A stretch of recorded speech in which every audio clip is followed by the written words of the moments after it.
ఓం శాంతి 27/2024 సాకార ఈశ్వరీయ మధుర మహావాక్యాలు. మధురమైన పిల్లలారా, మాయా రావణుడి సాంగత్య వశమై మీరు దారి తప్పిపోయారు. పవిత్రమైన మొక్కలు అపవిత్రమైపోయాయి. ఇప్పుడు మళ్ళీ పవిత్రంగా అవ్వండి. ప్రశ్న: ప్రతి పుత్రునికి తమపై తమకి ఏ ఆశ్చర్యం కలుగుతుంది? పిల్లలను చూసి తండ్రికి ఆశ్చర్యం కలుగుతుంది. జవాబు: మేము ఎలా ఉండేవారము, ఎవరి పిల్లలుగా ఉండేవారము, ఎలాంటి తండ్రి వారసత్వం మాకు లభించింది, ఆ తండ్రినే మేము మర్చిపోయాము అని పిల్లలకు ఆశ్చర్యం అనిపిస్తుంది. రావణుడు వచ్చాడు. అతడు రాగానే రచయిత మరియు రచన అంతటినీ మర్చిపోయేంత పొగమంచు వచ్చేసింది. ఏ పిల్లలనైతే నేను ఇంత ఉన్నతంగా తయారు చేశానో, రాజ్య భాగ్యముని ఇచ్చానో, ఆ పిల్లలే నన్ను నిందించసాగారు. రావణుడి సాంగత్యంలోకి వచ్చి అంతా పోగొట్టుకున్నారు అని తండ్రి పిల్లలను చూసి ఆశ్చర్యపడతారు. ఓం శాంతి. ఏం ఆలోచిస్తున్నారు? నంబర్ వార్ పురుషార్థ అనుసారం ప్రతి జీవాత్మ ఇప్పుడు తనపై తానే ఆశ్చర్యపడుతోంది. మేము ఎలా ఉండేవారము, ఎవరి పిల్లలుగా ఉండేవారము, తప్పకుండా తండ్రి ద్వారా వారసత్వం లభించింది. మరి ఎలా మేము మర్చిపోయాము? మేము సతో ప్రధాన ప్రపంచంలో విశ్వమంతటికీ అధికారులుగా చాలా సుఖంగా ఉండేవారము. మళ్ళీ మెట్లు దిగుతూ వచ్చాము. రావణుడి ప్రవేశం అవ్వగానే రచయిత మరియు రచనలను మర్చిపోయేటంత మార్పు మాలో వచ్చింది. పొగ మంచులో మానవులు మార్గము మొదలైనవన్నీ మర్చిపోతారు కదా. అలాగే మన ఇల్లు ఎక్కడుంది, ఎక్కడ ఉండేవారము అను విషయాలన్నీ మర్చిపోయామని పిల్లలు తమపై తాము ఆశ్చర్యపడుతున్నారు. అలాగే నేటి నుండి 5000 సంవత్సరాల క్రితం ఏ పిల్లలకైతే రాజ్య భాగ్యం ఇచ్చి వెళ్ళాను, చాలా మజాగా ఆనందంగా ఉండేవారు, ఈ భూమిపై ఇప్పుడు ఏమైపోయారు? రావణ రాజ్యంలోకి ఎలా వచ్చేసారు? ఆ భూమిపై ఎలా ఉండేవారు అని తండ్రి ఆశ్చర్యపడతారు. పరాయి రాజ్యంలో తప్పకుండా దుఃఖమే లభిస్తుంది. మీరు ఎంతగా అన్వేషించారు, వెతికారు, మూఢ నమ్మకాలతో తండ్రిని వెతుకుతూ వచ్చారు, కానీ ఎక్కడ లభించారు? వారిని రాయి రప్పలలో వేస్తే ఎలా లభిస్తారు? అర్ధకల్పం మీరు వెతుకుతూ అలసిపోయారు. మీ అజ్ఞానం వల్లనే రావణ రాజ్యంలో మీరెంతో దుఃఖమును అనుభవించారు. భక్తి మార్గంలో భారతదేశం ఎంతో నిరుపేదగా అయిపోయింది. తండ్రి పిల్లల వైపు చూసి భక్తి మార్గంలో ఎంత వెతికారు అని తండ్రికి ఆలోచన కలుగుతుంది. అర్ధకల్పం ఎందుకు భక్తి చేశారు? ఎందుకంటే భగవంతుడిని కలుసుకునేందుకు. భక్తి తర్వాతనే భగవంతుడు ఫలముని ఇస్తారు. వారు ఏమి ఇస్తారో అది ఎవ్వరికీ తెలియదు. పూర్తిగా బుద్ధిహీనులైపోయారు. మనం ఎలా ఉండేవారము, రాజ్య భాగ్యాన్ని ఎలా చేసేవారము, మళ్ళీ మెట్లను దిగుతూ రావణుడి సంకెళ్లలో ఎలా బంధితులైపోయాము, ఈ విషయాలన్నీ బుద్ధిలోకి రావాలి. అపారమైన దుఃఖం ఉండేది. మొట్టమొదట మీరు అపారమైన సుఖంలో ఉండేవారు. మన రాజ్యంలో ఎంత సుఖం ఉండేది, పరాయి రాజ్యంలో ఎంత దుఃఖమును అనుభవించాము అని మనసులోకి రావాలి. ఉదాహరణకు ఆంగ్లేయుల రాజ్యంలో ఎంత దుఃఖమును అనుభవించాము అని వారు భావిస్తారు కదా. ఇప్పుడు మీరు ఇక్కడ కూర్చొని ఉన్నారు. మేము ఎవరి పిల్లలము, ఎవరిని తండ్రిగా భావించి ఉంటిమి, ఎవరిగా ఉంటిమి అనే ఆలోచన రావాలి. తండ్రి మాకు మొత్తం విశ్వరాజ్యం అంతా ఇచ్చారు. తర్వాత రావణ రాజ్యంలో ఎలా చిక్కుకున్నాము, ఎంత దుఃఖం చూసాము, ఎన్ని చెడు కర్మలు చేశాము అని లోపల ఆలోచిస్తూ ఉండాలి. సృష్టి రోజు రోజుకు క్రిందకు దిగజారుతూనే వెళ్ళింది. మానవుల సంస్కారాలు రోజు రోజుకు చెడుగా అశుద్ధంగా అవుతూ వచ్చాయి. కనుక పిల్లల స్మృతిలోకి ఇవన్నీ రావాలి. తండ్రి చెప్తూ ఉన్నారు. చూస్తూ ఉంటే నాకు కూడా ఆశ్చర్యంగా ఉంది.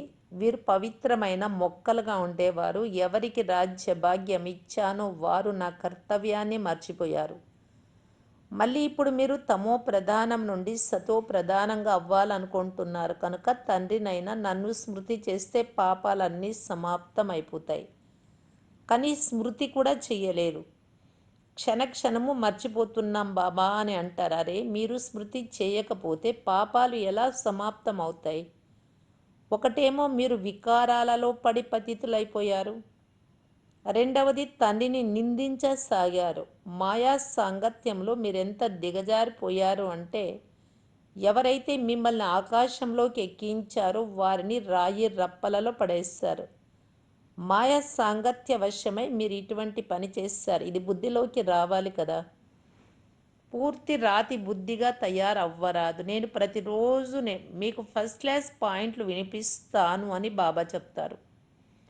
బాంబేలో సమావేశం జరిగినప్పుడు అందులో, హే భారతీయులారా, మీకు మేము రాజ్య భాగ్యమునిచ్చాము, మీరు స్వర్గంలో దేవతలుగా ఉండేవారు, మళ్ళీ మీరు రావణ రాజ్యంలోకి ఎలా వచ్చారు, ఇది కూడా డ్రామాలో ఒక పాత్ర అని తండ్రి చెప్తున్నారు అని మీటింగ్లో చెప్పవచ్చు. మీరు రచయిత మరియు రచనల ఆది మధ్య అంత్యాలను తెలుసుకుంటే ఉన్నత పదవిని పొందగలరు. నన్ను స్మృతి చేస్తే మీ వికర్మలు వినాశనం అవుతాయి. అందరు ఇక్కడ కూర్చున్న ఒక్కొక్కరి బుద్ధి ఒక్కొక్క చోట ఉంది. మనం ఎక్కడ ఉండే వారము, ఇప్పుడు మనం పరాయి రావణ రాజ్యంలోకి వచ్చి పడ్డాం. కాబట్టి ఎంత దుఃఖితులుగా అయ్యాము అని బుద్ధిలోకి రావాలి. మనము శివాలయంలో ఉన్నప్పుడు చాలా సుఖంగా ఉండేవారం. ఇప్పుడు వేశ్యాలయం నుండి వెలుపలికి తీసేందుకు తండ్రి వచ్చారైనా బయటకు రానే రారు. మీరు శివాలయంలోకి వెళ్తే అక్కడ ఈ విషం లభించదు, కామ వికారం. ఇక్కడ గల అశుద్ధ అన్న పానీయాలు అక్కడ లభించవని తండ్రి చెప్తున్నారు. వీరు విశ్వాధికారులుగా ఉండేవారు కదా, ఇప్పుడు వారు ఎక్కడికి వెళ్ళారు? మళ్ళీ తమ రాజ్య భాగ్యమును తీసుకుంటూ ఉన్నారు. ఎంత సహజంగా ఉంది. అందరూ సర్వీస్ చేయి వారిగా ఉండరు, నంబర్ వారుగా రాజధానిని 5000 సంవత్సరాల క్రితం స్థాపన చేసిన విధంగా చేయాలి. సతో ప్రధానంగా అవ్వాలి. ఇది తమో ప్రధానమైన పాత ప్రపంచమని తండ్రి చెప్తున్నారు. పాత ప్రపంచంగా తయారైనప్పుడు ఖచ్చితంగా తండ్రి వస్తారు కదా. తండ్రి తప్ప మరెవ్వరూ అర్థం చేయించలేరు.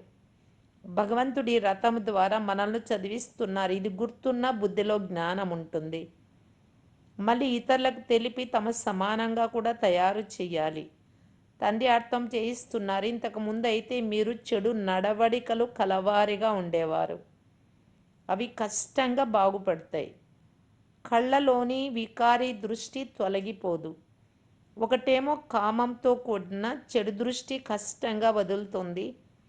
దానితో పాటు మళ్ళీ 5 వికారాలు ఉన్నాయి. క్రోధం కూడా ఎంత చెడ్డది, ఉన్నట్లుండి భూతం వచ్చేస్తుంది. ఇది కూడా చెడు ప్రవర్తనే, ఇంకా పవిత్రంగా అవ్వలేదు. పరివర్తన అవ్వకపోతే పరిణామమేమవుతుంది? 100 రెట్లు పాపం పెరిగిపోతుంది. క్షణక్షణము క్రోధం చేసుకుంటూ ఉంటారు. మీరిప్పుడు రావణ రాజ్యంలో లేరు కదా, మీరు ఈశ్వరుని వద్ద కూర్చొని ఉన్నారు. కాబట్టి వికారాలను వదిలే ప్రతిజ్ఞ చెయ్యండి అని తండ్రి అర్థం చేయిస్తూ ఉన్నారు. ఇప్పుడు నన్ను స్మృతి చెయ్యండి, క్రోధం చేసుకోకండి. 5 వికారాలు మిమ్మలను అర్ధకల్పం దిగజార్చుతూ వచ్చాయి. అందరికంటే ఎక్కువ ఉన్నతంగా మీరే ఉండేవారు, అందరికంటే దిగజారింది కూడా మీరే. ఈ 5 భూతాలు మిమ్మలను క్రింద పడేస్తాయి. ఇప్పుడు శివాలయంలోకి వెళ్ళాలి అంటే ఈ వికారాలను తొలగించాలి. ఈ వేశ్యాలయం నుండి మనస్సును తొలగిస్తూ వెళ్ళండి. తండ్రిని స్మృతి చేస్తే అంతమతి గతి అయిపోతుంది, మీరింటికి చేరుకుంటారు. ఈ మార్గాన్ని మరెవ్వరూ తెలిపించలేరు. భగవాను వాచ, నేను సర్వవ్యాపినని ఎప్పుడు చెప్పలేదు. నేను రాజయోగమును నేర్పించాను, అంతేకాక మిమ్మల్ని విశ్వాధిపతులుగా చేస్తాను అని చెప్పాను. తర్వాత అక్కడ ఈ జ్ఞానమే అవసరం ఉండదు. మానవుల నుండి దేవతలుగా అవుతారు, మీరు వారసత్వం పొందుతారు. ఇందులో హఠయోగము మొదలైన వాటి మాటే లేదు. స్వయాన్ని ఆత్మగా భావించండి. స్వయాన్ని శరీరమని ఎందుకు భావిస్తారు? శరీరము అని భావిస్తే జ్ఞానం తీసుకోలేరు. ఇది కూడా డ్రామాలోని నిర్ణయమే. మనం రావణ రాజ్యంలో ఉండేవారమని, ఇప్పుడు రామరాజ్యంలోకి వెళ్ళేందుకు పురుషార్థం చేస్తున్నాము అని, ఇప్పుడు మనం పురుషోత్తమ సంగంయుగ వాసులమని మీరు తెలుసుకున్నారు. భలే గృహస్థంలో ఉండండి. ఇంతమంది ఇక్కడ ఎలా ఉంటారు నా దగ్గర? బ్రాహ్మణులుగా ఇక్కడ బ్రహ్మ దగ్గర కూడా అందరూ ఉండలేరు, తమ ఇంటిలోనే ఉండాలి. మేము శూద్రులు కాదు, మేము బ్రాహ్మణులమని బుద్ధి ద్వారా భావించాలి. బ్రాహ్మణుల శిఖ ఎంత చిన్నది, గృహస్థంలో ఉంటూ శరీర నిర్వహణ కొరకు వ్యాపారాదులు చేసుకుంటూ కేవలము తండ్రిని స్మృతి చెయ్యండి. మనం ఎలా ఉండేవారం, ఇప్పుడు మనం పరాయి రాజ్యంలో ఉన్నాం, ఎంత దుఃఖితులుగా ఉండేవారం. ఇప్పుడు బాబా మనల్ని మళ్ళీ తీసుకెళ్తారు కాబట్టి గృహస్థ వ్యవహారంలో ఉంటూ ఆ స్థితిని తయారు చేసుకోవాలి. ప్రారంభంలో ఎంత పెద్ద పెద్ద వృక్షాలంటే కుటుంబాలు వచ్చాయి, వారిలో కొందరే ఉన్నారు, మిగతా వారు వెళ్ళిపోయారు. మనము మన రాజ్యంలో ఉండేవారమని ఇప్పుడు ఎక్కడో వచ్చి పడ్డామని మళ్ళీ మన రాజ్యంలోకి వెళ్తాము అని మీ బుద్ధిలో ఉంది. బాబా ఫలానా వారు చాలా బాగా క్రమంగా వస్తూ ఉండేవారు, తర్వాత రావడం లేదు అని మీరు బాబాకు లెటర్ రాస్తారు. రావడం లేదు అంటే వికారాలలో పడిపోయినట్లే, తర్వాత జ్ఞానధారణ జరగదు. ఉన్నతమయ్యే బదులు దిగుతూ దిగుతూ చాలా చిన్న పదవిని పొందుతారు. రాజ్య పదవి ఎక్కడ, నీచ పదవి ఎక్కడ, భలే అక్కడ సుఖమే ఉండనే ఉంటుంది, కానీ పురుషార్థం చేసేది ఉన్నత పదవిని పొందేందుకు కదా. గొప్ప పదవిని ఎవరు పొందగలరో అందరికీ అర్థమవుతుంది. ఇప్పుడు మనం అందరము పురుషార్థం చేస్తున్నామని మీకు తెలుసు. భోపాల్ రాజు అయిన మహేంద్ర కూడా పురుషార్థం చేస్తున్నాడు. ఆ రాజు పదవి పైసాకు సమానం. ఇక్కడ సూర్యవంశీ రాజధానికి వెళ్ళేవారు ఉన్నారు, విజయమాలలోకి వెళ్ళగలిగే పురుషార్థం చేయాలి. నా కళ్ళు ఎక్కడా చెడుగా అవ్వడం లేదు కదా అని తమ మనస్సులో పరిశీలించుకోవాలి అని తండ్రి పిల్లలకు తెలియజేస్తున్నారు. ఒకవేళ మంచిగా మారితే అంతకంటే ఇంకేం కావాలి. వికారాలలోకి వెళ్ళకపోయినా కళ్ళు ఎంతో కొంత మోసం చేస్తూ ఉంటాయి. నెంబర్ 1 కామము. చెడు దృష్టి చాలా చెడ్డది, అందువలన చెడు దృష్టి మంచి దృష్టి అని పేరే ఉంది. అనంతమైన తండ్రికి పిల్లల గురించి ఎవరు ఏ కర్మ చేస్తున్నారు, ఎంత సర్వీస్ చేస్తున్నారు, ఫలానా వారికి ఇంతవరకు చెడు దృష్టి ఇంతవరకు పరివర్తన అవ్వలేదు, ఇంతవరకు ఇలాంటి సమాచారం గుప్తంగా వస్తుంది. మున్ముందు ఇంకా చాలా యాక్యురేట్గా కరెక్ట్గా వ్రాస్తారు. మేము ఇంతవరకు అసత్యమే మాట్లాడుతూ దిగజారుతూ వచ్చాము, జ్ఞానం పూర్తిగా బుద్ధిలో ఉండేది కాదు, అందువలన మనస్థితి తయారవ్వలేదు. తండ్రి వద్ద దాచిపెడుతూ వచ్చామని వారికి వారే తెలుసుకొని ఫీల్ అవుతారు. ఈ విధంగా చాలామంది దాచిపెడతారు. సర్జన్ నుండి 5 వికారాల రోగాన్ని దాచరాదు. మా బుద్ధి ప్రక్కకు వెళ్తోంది, శివబాబా వైపు వెళ్ళడం లేదు అని సత్యంగా చెప్పాలి. సత్యము చెప్పకపోతే అది వృద్ధి చెందుతూ ఉంటుంది. ఇప్పుడు తండ్రి అర్థం చేయిస్తూ ఉన్నారు, పిల్లలారా ఆత్మ అభిమానులుగా అవ్వండి, స్వయాన్ని ఆత్మగా భావించండి. ఆత్మ సోదరాత్మలు పూజ్యులుగా ఉన్నప్పుడు స్వర్గంలో ఎంత సుఖంగా ఉండేవారు. ఇప్పుడు పూజారులుగా దుఃఖితులుగా అయినారు. మీకేమైంది? గృహస్థాశ్రమం పారంపర్యంగా వస్తూ ఉంది. సీతారాములకు పిల్లలు లేరా ఇలా అంటారు, కానీ అక్కడ వికారాలతో పిల్లలు జన్మించరు. అరే, అది సంపూర్ణ నిర్వికారి ప్రపంచం. అక్కడ భ్రష్టాచారంతో పిల్లలు పుట్టరు, వికారాలు ఉండేవి కావు. అక్కడ ఈ రావణ రాజ్యమే ఉండదు, అది రామరాజ్యం. అక్కడ రావణుడు ఎక్కడి నుండి వచ్చాడు? మానవుల బుద్ధి పూర్తి నష్ట ఖాతాలో ఉంది. అలా చేసింది ఎవరు? మిమ్మల్ని నేను సతో ప్రధానంగా తయారు చేశాను, మీ నావ ఆవలి తీరానికి చేర్చాను. మళ్ళీ మిమ్మల్ని తమో ప్రధానంగా చేసింది ఎవరు? రావణుడు. ఇది కూడా మీరు మర్చిపోయారు. ఇది పారంపర్యం నుండి వస్తూ ఉంది అని అంటారు. అరే, పరంపర అంటే ఎప్పటి నుండి? ఏదైనా లెక్క చెప్పండి. కొద్దిగా కూడా అర్థం కాదు. తండ్రి అర్థం చేయిస్తున్నారు, మీకెంత రాజ్య భాగ్యంనిచ్చి వెళ్ళాను. భారత్వాసులైనా మీరు చాలా సంతోషంగా ఉండేవారు, అంత ఖుషీగా మరెవ్వరూ లేరు. క్రైస్తవులు కూడా ఒకప్పుడు స్వర్గం ఉండేదని అంటారు. దేవతల చిత్రాలు కూడా ఉన్నాయి. అంతకంటే పాత వస్తువులు లేనే లేవు. అతి పురాతనమైన వారి లక్ష్మీనారాయణలే ఉంటారు, లేక వారి వస్తువులు ఏవైనా ఉంటాయి. అందరికంటే పురాతనమైన వారు శ్రీకృష్ణుడు, అత్యంత నూతనమైన వారు కూడా శ్రీకృష్ణుడే. పురాతనమని ఎందుకంటారు? ఎందుకంటే గతించిపోయింది కదా! మీరే సుందరంగా ఉండేవారు. మీరే నల్లగా అయినారు అపవిత్రంగా. నల్లని కృష్ణుడిని చూసినా చాలా సంతోషిస్తారు. ఊయలలో కూడా నల్లని కృష్ణుడిని ఊపుతారు. సుందరంగా ఎప్పుడు ఉన్నాడు వారికేం తెలుసు? కృష్ణుడిని ఎంతగా ప్రేమిస్తారు. రాధ ఏం చేసింది? మీరిక్కడ సత్యమైన సాంగత్యంలో కూర్చొని ఉన్నారు. వెలుపల కుసాంగత్యం అంటే చెడు సాంగత్యంలోకి వెళ్ళగానే అంతా మర్చిపోతారు. మాయ చాలా శక్తివంతమైనది. గజమును మొసలి మింగేసిన విధంగా ఇప్పుడు పారిపోతారు. కొద్దిగా అహంకారం వచ్చినా సర్వనాశనం చేసుకుంటారు. బేహద్దు తండ్రి అయితే అర్థం చేస్తూనే ఉంటారు. దీనిని గురించి భయపడరాదు.